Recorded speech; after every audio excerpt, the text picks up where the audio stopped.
Hey, what's going on, everybody? David Noe with SpeakEasy HR, presented by Payroll Partners. We are back for another episode of SpeakEasy HR. It is mid-July. It's hot. We're getting storms, but getting back into the mix of awesome guests for this month celebration for SpeakEasy HR. My name is David Noe. I'm the host, producer, and editor of this podcast. And I have an awesome guest with me today that we connected quite some time at a chamber event. And we had connected, and talked about kind of what she was focused on spreading when it comes to her work. And so I said, I would love to have you on.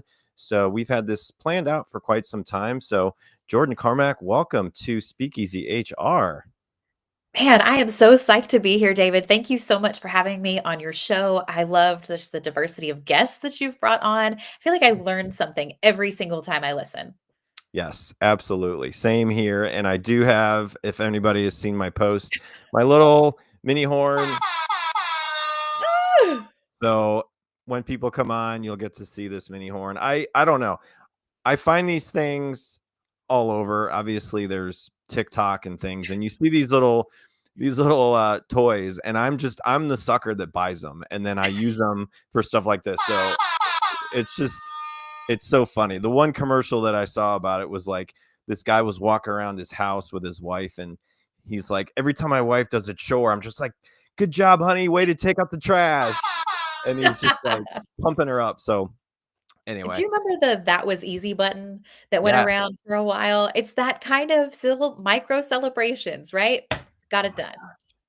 I have it in my office at work, and when people walk by to go like to the break room, I'll just like call out their name, and I'll hit it, and they die laughing. So it's a good way to break up the day. So anyway, I've got a couple of things before we dive into your topic and to hear more about your background. So for those of you who are wanting to look for a new blog or new content in HR and business, I do a weekly blog on Speakeasy HR. It is word of the week. This week is perseverance.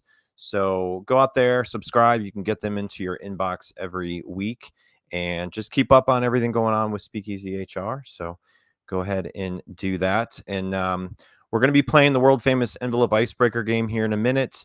That is brand new questions. They just started this month, and there's a lightning round that will also bring out a little bit of your personality and your ideas as you get asked these questions. So Jordyne, if you want to tell us a little bit about your background, obviously I was able to see you live at a chamber event, and you were talking about authenticity and a lot of what you do with your work. So tell us a little bit about yourself and what you've been up to.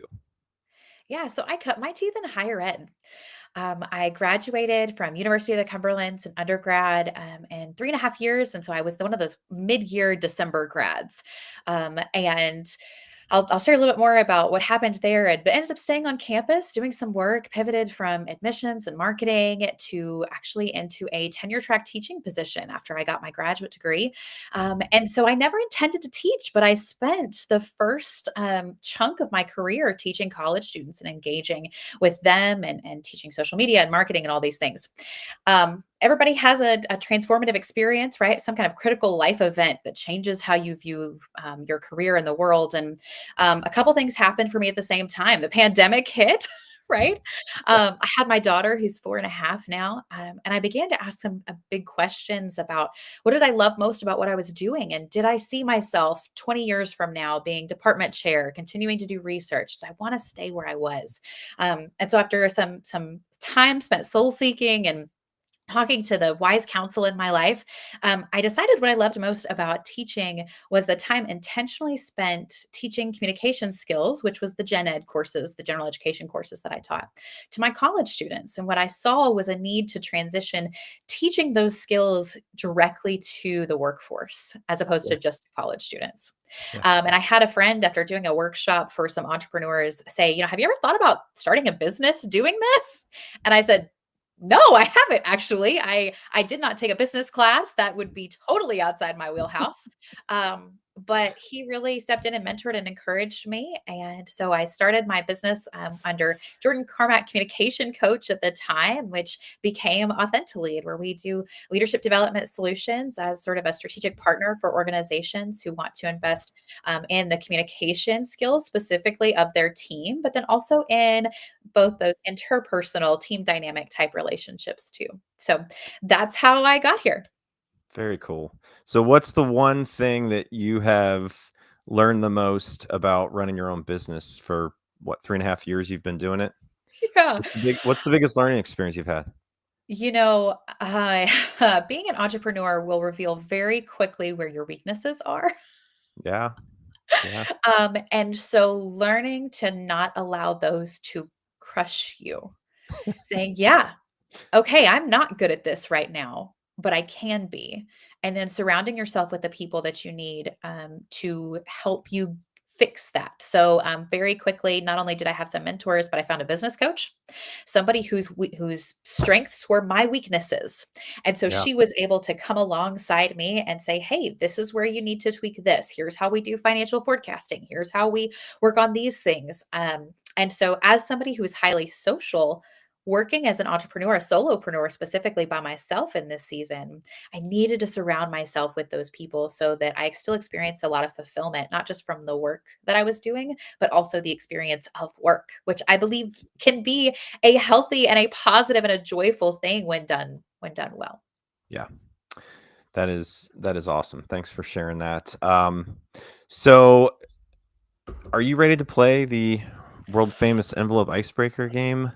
Man, I am so ready. I'm a little intimidated, but I'm excited. So I had 1 year of episodes with the same questions, and a lot of people picked the same numbers. So I didn't even get a chance to like go through all of the questions. These are all brand new. They are not hard, but they I think are just a good mix. So hopefully throughout the next year, we get people that actually pick the numbers. Maybe after every episode, I'll just take away that number. So I have to have people pick the right, the numbers that aren't still, Yeah, available, So that's a great anyway, idea. I'll give you a few seconds to think of a number 1 through 15 as we Okay. change segments here real quick.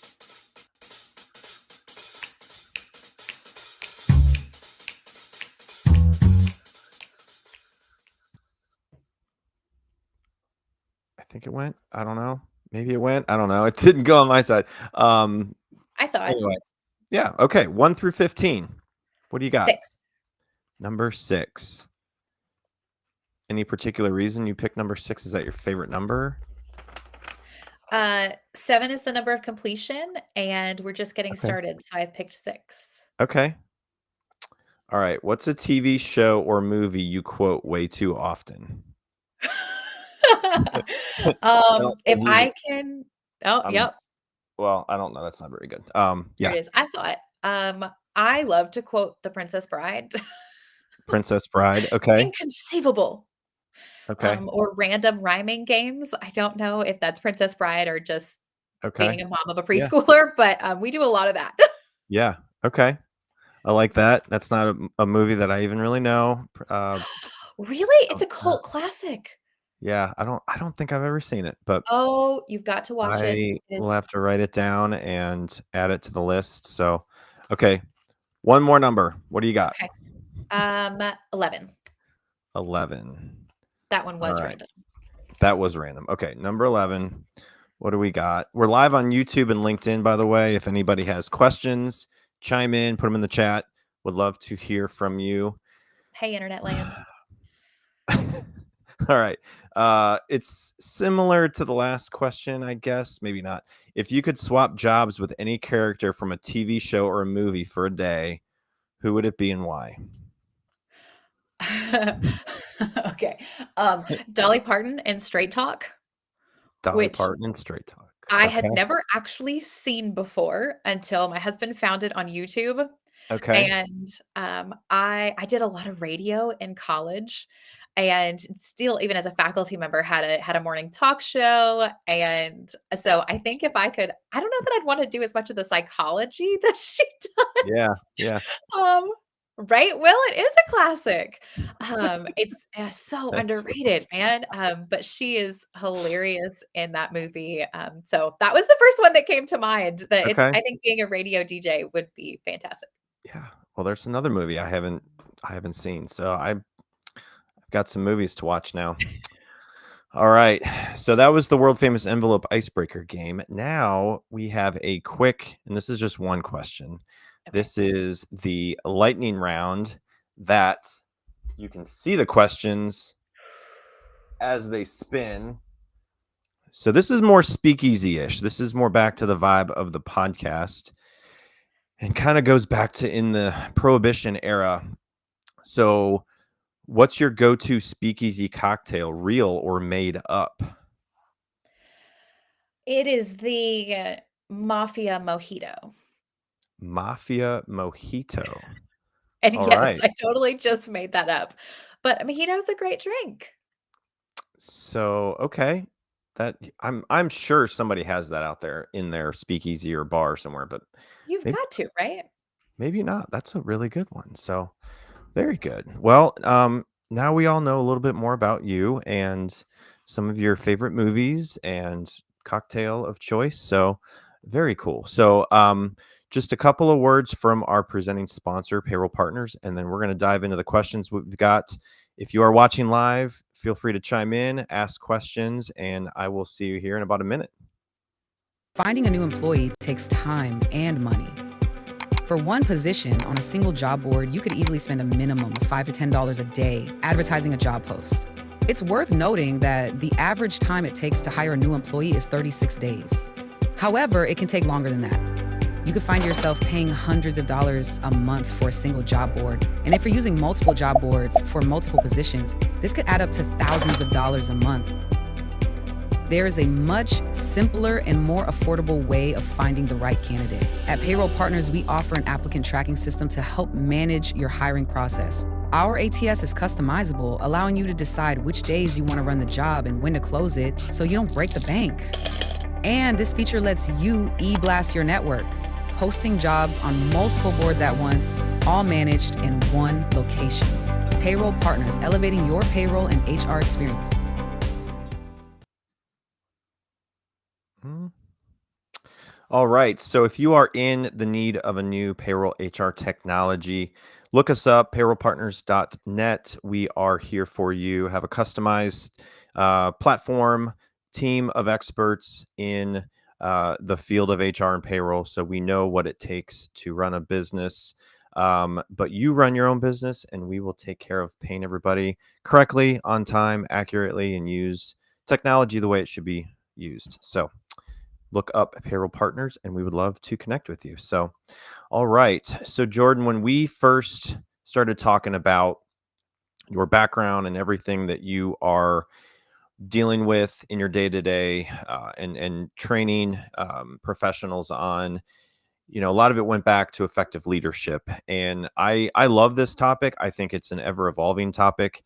No matter what's going to happen in the future with technology, you're still going to need to have people that understand what leadership is and understand what it takes to be an effective leader and how involved that gets. And, we, I'm sure, have all seen the video from a concert where an individual that was in an HR role and someone high up in an organization really just really shocked a lot of people that they were in a situation like that and got caught. And so being an effective leader means a lot of things. And that's obviously one that to me and everybody else in HR, it's like, if you're in HR, you are just as important of running and operating and following the procedures and the policies and you're walking the walk and talking the talk. Like you are the one that has to do that along with everybody else in leadership. So I really love this topic and I really want to pick your brain on it because I feel like no matter what kind of organization you are, Yeah. you're going to need solid leadership. So I guess to start out, what do you believe is the single most important trait as a leader and what must they have and why? So for leaders, you have to start with self-awareness. period, the end. Before you can consider your relationship with others, that interpersonal piece, you need to look at your intrapersonal piece. Is who am I? What are my values? What are my critical life events? How do they shape how I show up at work? Because if you are unaware of those things, even if from okay, what are my strengths? What are my weaknesses? If you don't know those things, how can you possibly ever grow? How can Mhm. you improve? How can you show up for others? How can you help someone else? Right? How can you pick the log out of somebody else's eye if you can't take the one out of your own? Right? And so we have to be able to see our own blind spots. Now, we often can't do those by ourselves. Corn Ferry, in a recent article from this year, mentioned that from their research of over 110 million assessments they've done, 80% of leaders misjudge their strengths and their gaps, which means we are really bad at figuring out what am I good at, and more importantly, what am I bad at? Right. And that's a problem. And so this is a fundamental component of authentic leadership and authentic leadership theory that I studied for my dissertation is it has to begin with self-awareness. So can you share a pivotal leadership lesson you've learned the hard way? I could probably share like a handful, but I'll try to stick it Sure. to one or the other. I think self-awareness is so important to me because most of these mistakes have come from where I didn't know something about myself. I didn't know that I wasn't very good at something until after I had faced the consequences for not being good at that thing. Right. Whether it was delivering feedback poorly, right? I ran into this with students, especially in my early days of teaching. I'm sure you've talked about it in the context of this podcast before, but the compliment sandwich. I am by nature a very encouraging, people-oriented person. I don't like to hurt people's feelings. And so when I first started giving constructive feedback to my students to improve their assignments or change their contributions, whatever that looked like, I love to couch it in little compliments on both sides. And they would completely miss, just like we know now, right? They would completely miss the constructive piece. And so I needed to realize that while being encouraging was healthy and helpful, what my students actually needed, they needed something different from me. I think overall, you asked about pivotal lessons, so that wasn't the one I really intended to share. I lost a position coming right out of college due to external circumstances that had nothing to do with me. I'd interned 2 summers with an organization. I was graduating in December, and 2 weeks before graduation, they called and said, "Hey, you know that job that you've been waiting on for the last 2 years? It's not going to be here anymore. We have a part-time job that we could give." And so I was faced with this, what do I do? I had planned all this time and I needed to be able to pivot and quickly. I love the sign that you've got in the back of your screen that says champions adjust, y'all. Yep. Like I needed to value flexibility and adaptability. And so that has been really a hallmark of my whole career. And I know it will continue to be so in the future. But I learned Yeah. that initially with that loss. Yeah. Yeah. It's I look at the roles I've had and the leadership that I've been around and stuff, and it is really fascinating that so much that you've gone into so far, but I can just relate back to the people I've worked with, and Yeah. really before my job now, and we have great leadership now, but I've been in situations where it wasn't great, and it's kind of like you sit there as a non-leader and you're like, do I really trust what they're telling me is happening, or do I feel like I'm just given the runaround and in a year I'm not gonna have a job, or are they just trying to find a way to exit me out of the company? And so there's a lot of people that are just untrustworthy, to the extent of they decide to leave jobs because of leadership, and it's unfortunate. And so there's obviously people like you that can go into an organization and help with that. So how do you balance being results driven, while still putting people first, and how do you approach that when you do train? Yeah. So if I can push back on that just a little bit, I view this balancing results in people the same way I view the work-life balance. I don't think it's possible. I think it is much more appropriate to consider this as an integration or even a work life flow, results people flow, where things have to move together. Because Mhm. if you keep trying to say it's a balance, you're operating out of as if something is 100% and I got to keep it as 50 and 50. Well, honestly, if that's what you're doing, that means both are only getting 50%.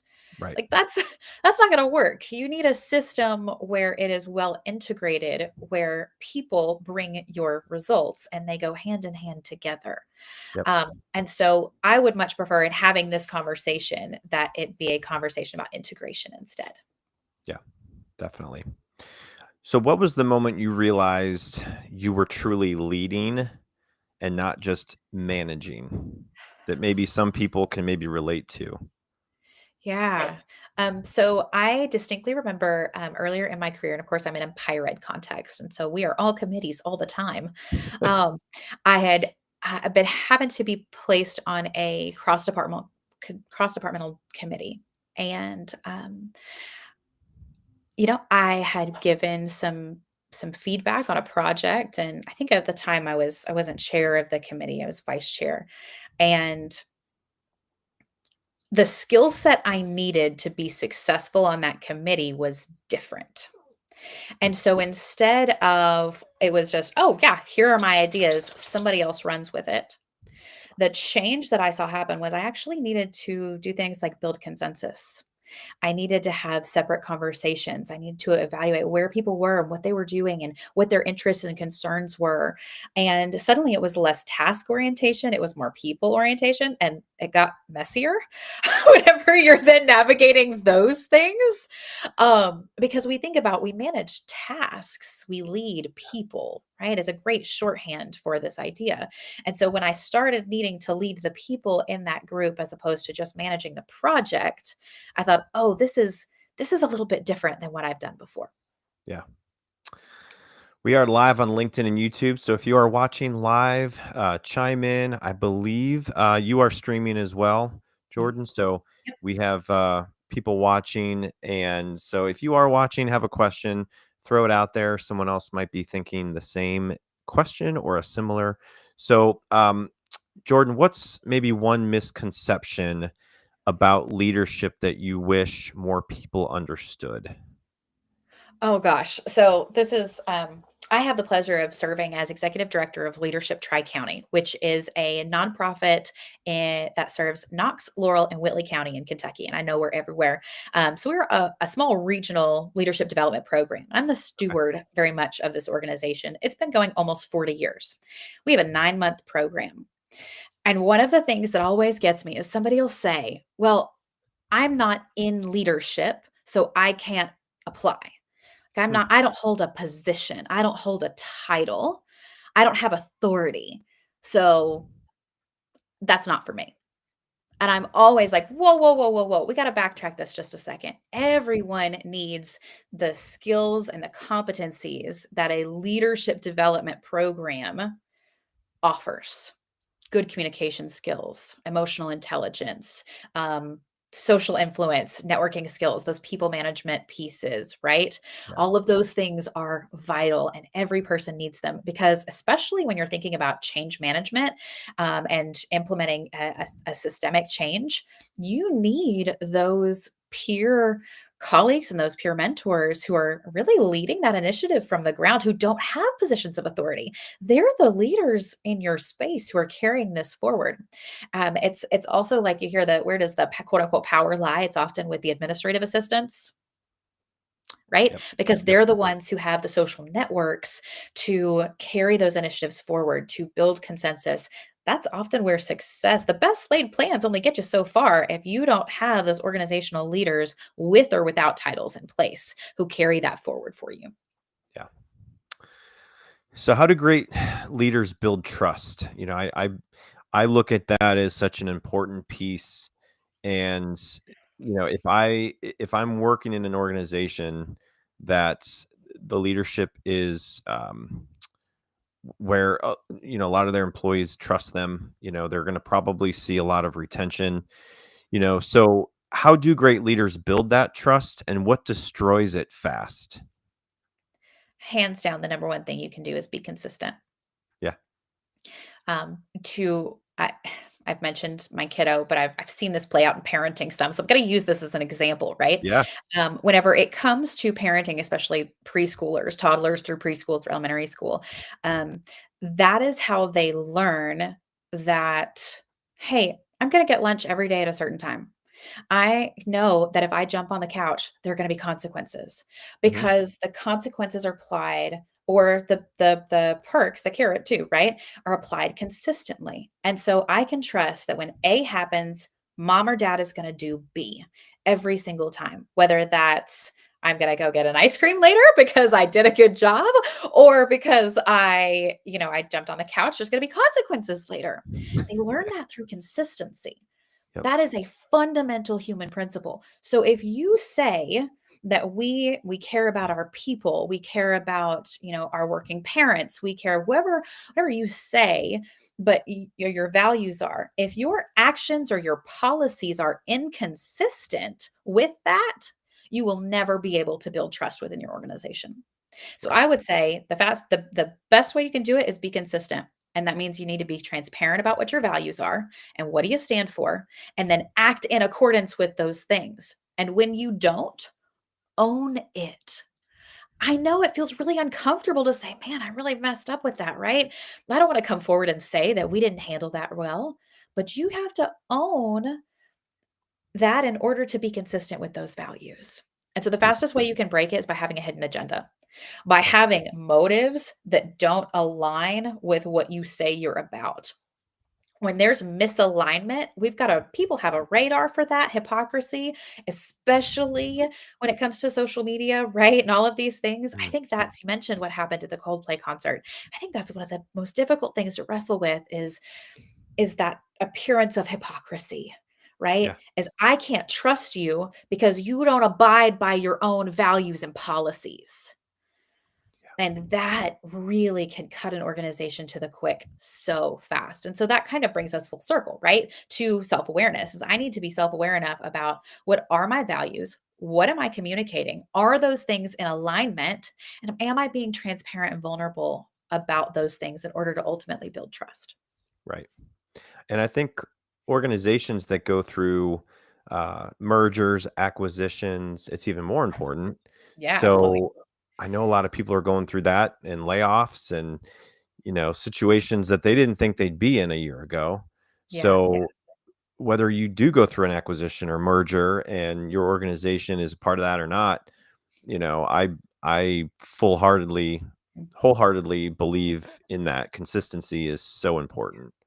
And I think And that's what makes those particularly tricky, right? Is because you've got yeah. two different potential value systems. And that's assuming that the explicit value system is the same as what's happening under the surface, right? What we Right. say is actually what our culture is. And so you bring those two things together and you're attempting to merge them on paper, but then you're Mm. also attempting to teach everyone what the new value system is, whatever those merged piece looks like. And yes, it is a really challenging thing to do well. But it's possible whenever you are transparent about those things and you recognize when you don't get it right and you rebound quickly to be Right. more consistent and build that trust. Right. So when you started your organization, it was during COVID Yeah. or right around, at the end. So has your approach for companies that are remote or hybrid in office has have you seen that change the way that people are asking for training because of the way I think people are shifting more back into an office setting? Or what have the trends been with your training requests, I guess? Yeah, so I am definitely seeing more in-person requests, which is Yeah. fantastic. I've always been, and you can blame my background in higher education because I've taught fully in seat, I've taught classes that are fully remote, and I taught blended Mhm. during COVID for over a year. And I am seeing fewer virtual only Mhm. requests. Um, Probably about stable on-site. I mean, pre-COVID, that's probably about the same. I love when I get these hybrid program requests, though, because I think it recognizes, distributed teams. I think it makes them Mhm. more flexible. It, is better as a working parent myself. I love when they can say, "Yes, we have this as an option." So I do work a lot with organizations that have multiple sites, and maybe we do it virtually after meeting in person once. Now, all of that said, I am a firm believer that the best relationships do start with an in-person connection. So, Yeah. having worked on for 2 years, I was on a fully remote team.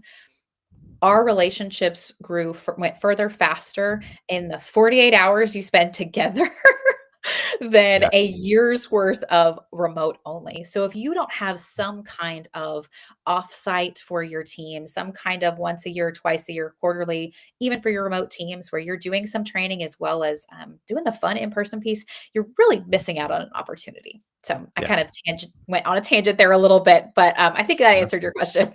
Yeah.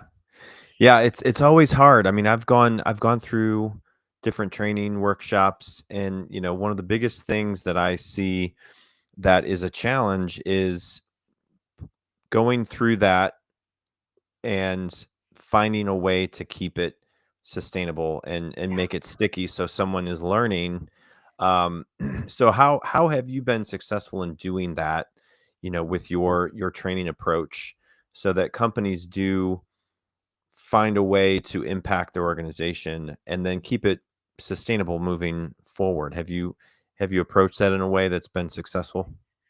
If you're not measuring, first of all, if you don't know what your goals are, Yeah, you'll never be able to justify the expense.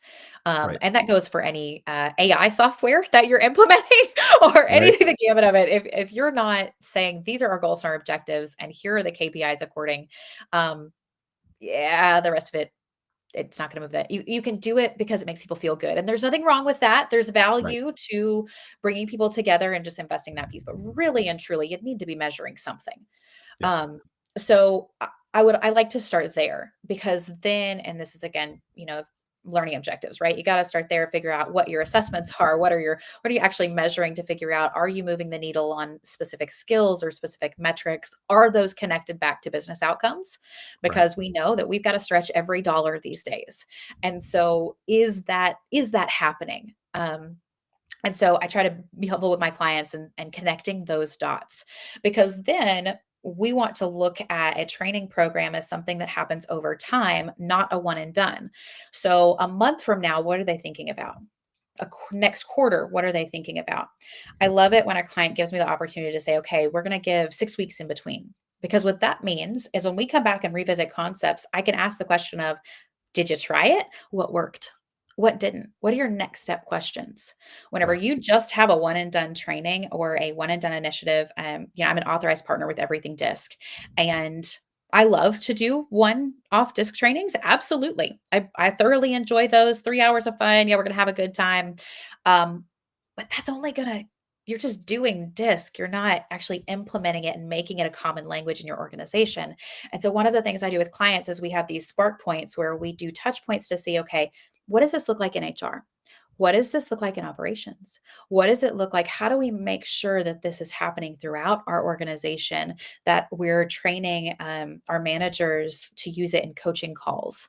Are they using it in these other spaces? And so before the training itself ever happens, we've mapped out where else it's going to show up. hmm, Um, and so I really like being able to be that strategic with an overall program. yeah, definitely. So who was a cornerstone figure in shaping your leadership style? Well, I've mentioned her once, but I'm gonna do it again, is you can't hardly hear me talk without I'm gonna talk about Dolly Parton because she is my favorite. Oh my goodness. This woman is incredible, and if you have not ever reviewed her history or learned anything about her, regardless of where you are in the world, please look at the American saint that is Dolly Parton. My favorite quote by her is, "Figure out who you are and do it on purpose." Hmm, And obviously, it ties into authenticity and self awareness and all of these things. But if you can figure out your own, you learn your story, you come to terms with your story. It's something I love about her is she never withdrew from the fact that she grew up incredibly impoverished, that she, a one room cabin with a dozen siblings, and she was never ashamed of her story or her people. She leveraged it and then gave back and has built this empire with everything from frozen foods to a theme park, which Yeah. FYI is as good as Disney World and a fraction of the price. So get to Dollywood ASAP. Yeah. We're season pass Yeah. holders. They don't pay me to say that. But seriously, she has been able to be true to herself in a Yeah. way that few artists, especially over honestly a 70-year career, Yeah. continued to be consistent about who she is. And so she is a model as a businesswoman, as a performer for capturing that and then building that trust and being completely true to it. She's an icon. Yeah. I think a lot of celebrities and a lot of people in the spotlight, you like to see the success in what they do, but I feel like at some point, majority of them have a situation that just creates a negative image and changes the perception of that author or that artist or that actor. And so I think she's one consistently has never changed and has just gotten to the point of just constant success and just what Yeah. she's done to impact those around her with Dollywood and everything that she has. The Imagination Library, which is in every Yeah, state around the country and a variety of countries. But it all came back to her father, who never got a chance to learn how to read. yeah, And so she ties everything she does back to this deep center sense of purpose. And yeah, I think if we could all figure out what that is and then work in accordance, regardless of the industry, right? Because we're all going to experience industry pivots and job pivots. But if you find that sense of purpose and can carry that forward in every single position, you'll not only make an impact, but you'll experience a really fulfilling career. there you go, ladies and gentlemen. If you thought you were going to come on to Speakeasy HR today and learn about leadership, you did, but also you got to learn more about Dolly Parton, as Jordan That's right. said, because She's my fave. she's she's awesome. She is awesome. So, all right. So, what advice would you give to someone stepping into their first leadership role today? Whew, first leadership role. Practice curiosity by listening. Practice I think, curiosity by listening. yeah, curiosity is definitely something that takes practice.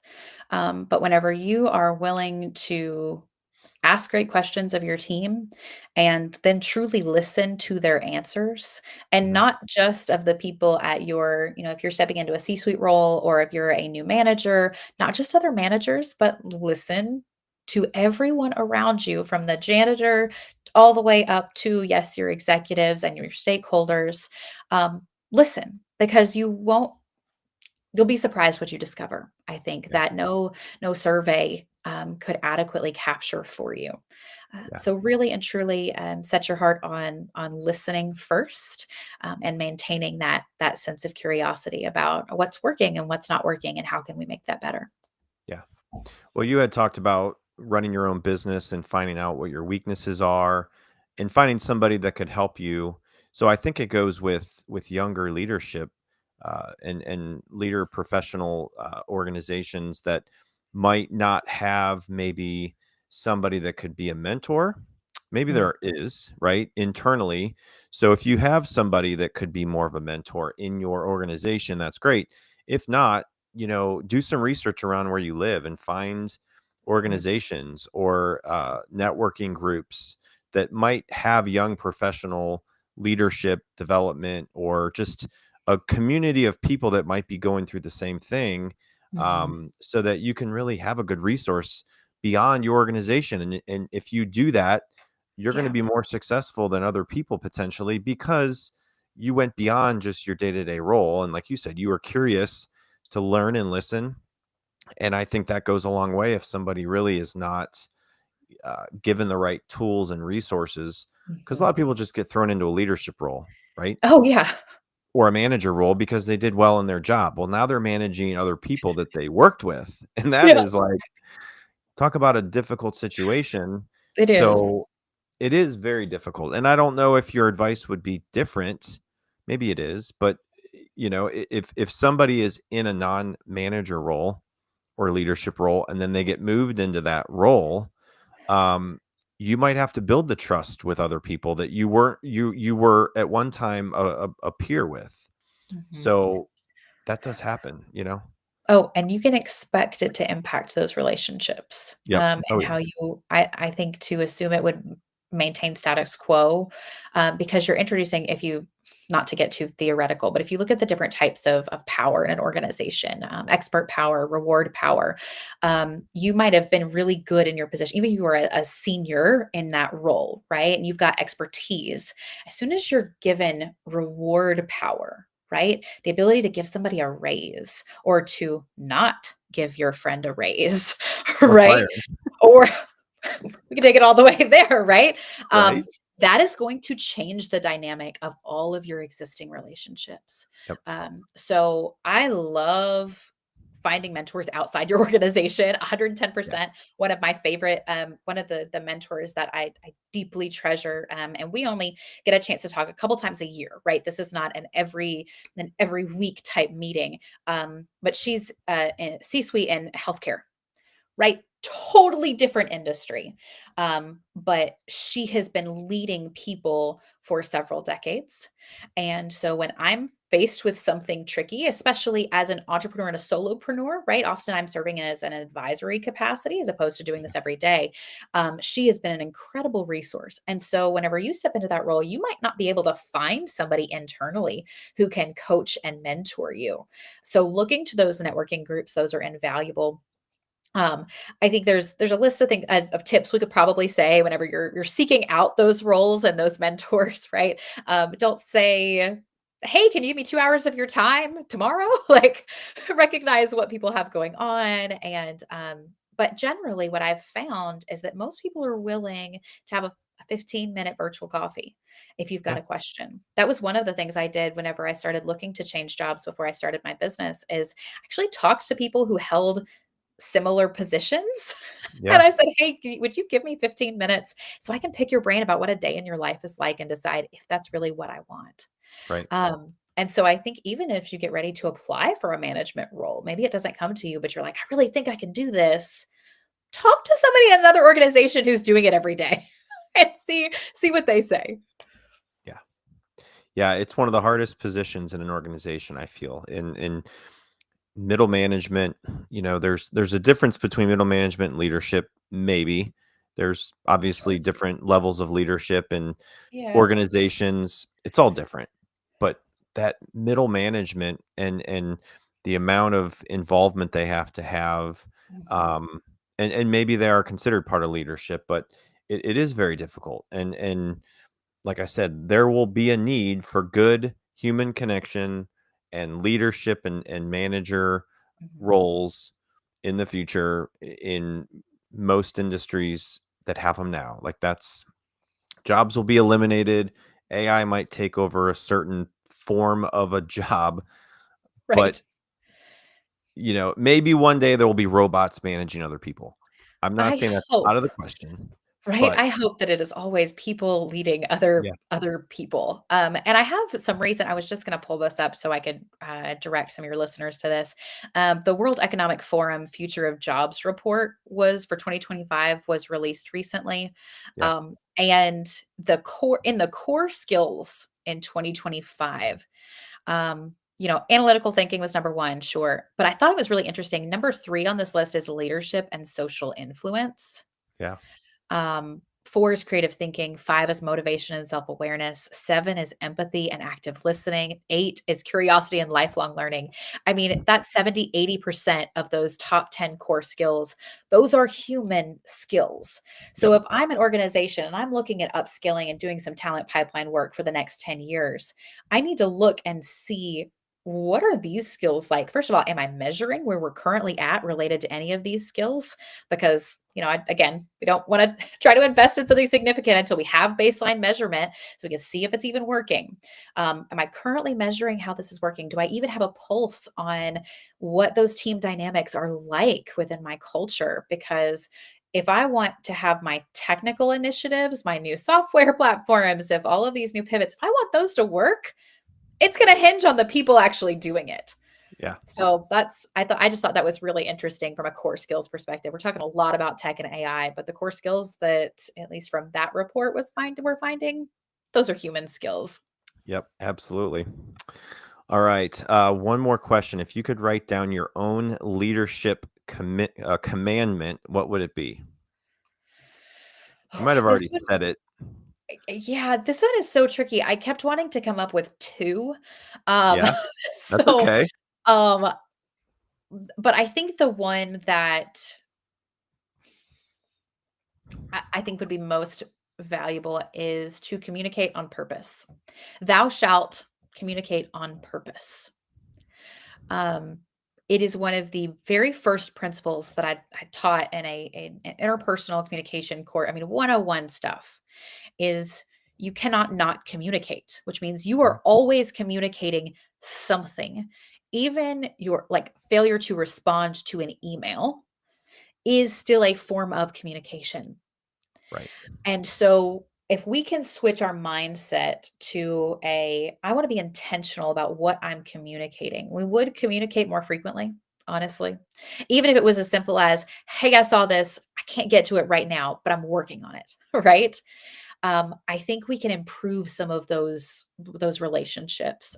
Whenever I teach public speaking, we talk about body language, right? Moving on purpose. If you've got three things to say, thing one, thing two, thing three, I'm demonstrating alignment between my words and my actions.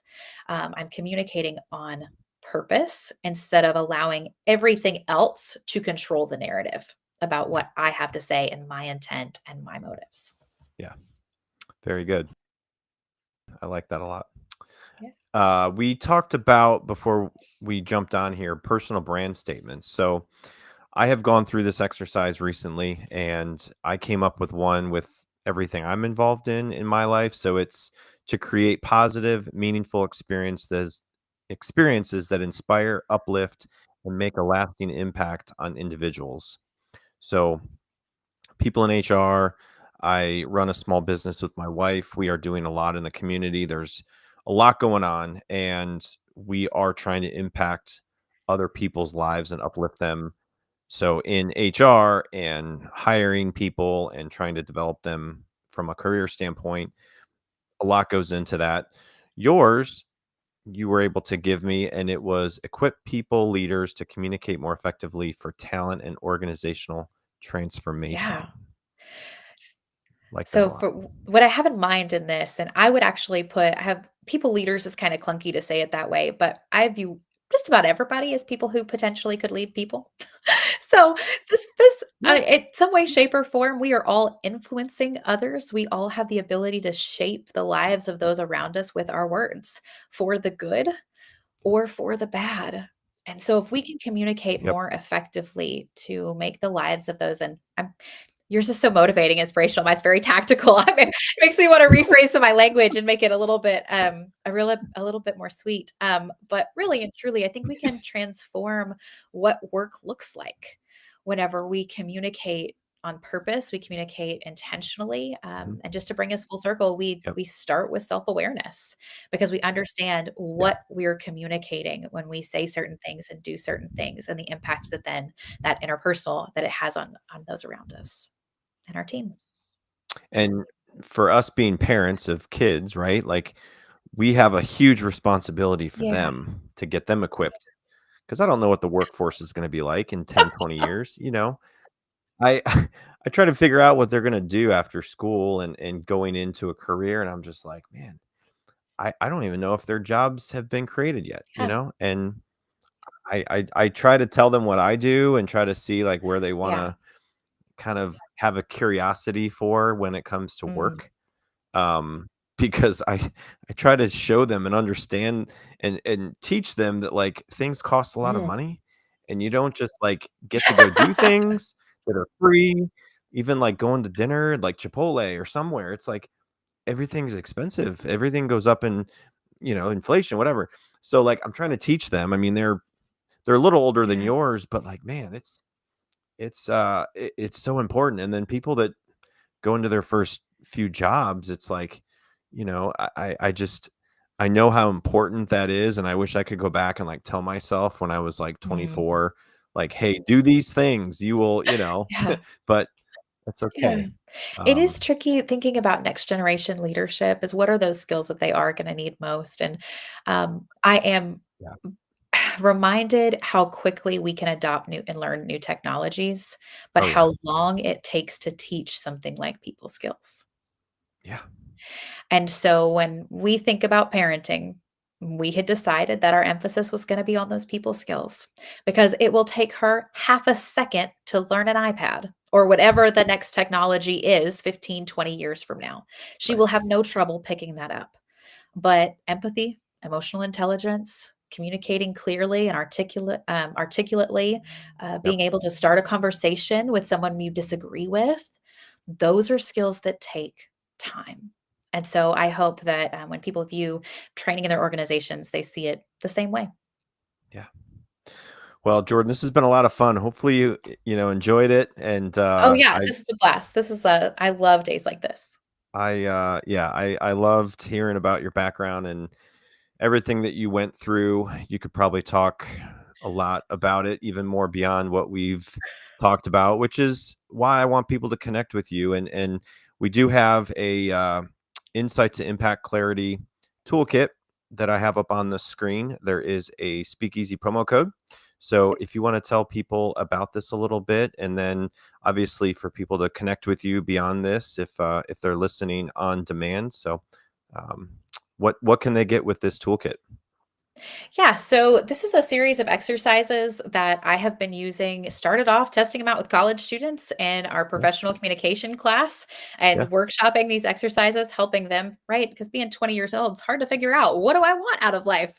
But that same feeling of I'm stuck, I don't know where to head next. I think we can improve our self awareness by being intentional with some exercises. So there's a series of these, as well as a fun set of freebies at the end related to some AI prompts that you can use. I am pro technology. Let's leverage what we have for the good. So there's some fun prompts that you can use alongside those pen to paper or keyboard or tablet exercises, as well as some coupons for some other things if anybody is interested in that as well. But we're talking about self awareness, and this is a great place to start. yeah. No, this is perfect, and hope everybody can take advantage of this. If you want to connect with Jordan, do on LinkedIn. Yeah, She please has a do. great follow, and certainly appreciate all your knowledge you shared. It is very fascinating, and I learn every time I have one of these episodes. So appreciate you coming on. It was a blast, and wish you all the best. Hopefully, we'll stay in touch, and hope you have a great rest of your day. And we'll talk to you soon. Yeah, thanks so much, David. And to all the listeners, thank you guys.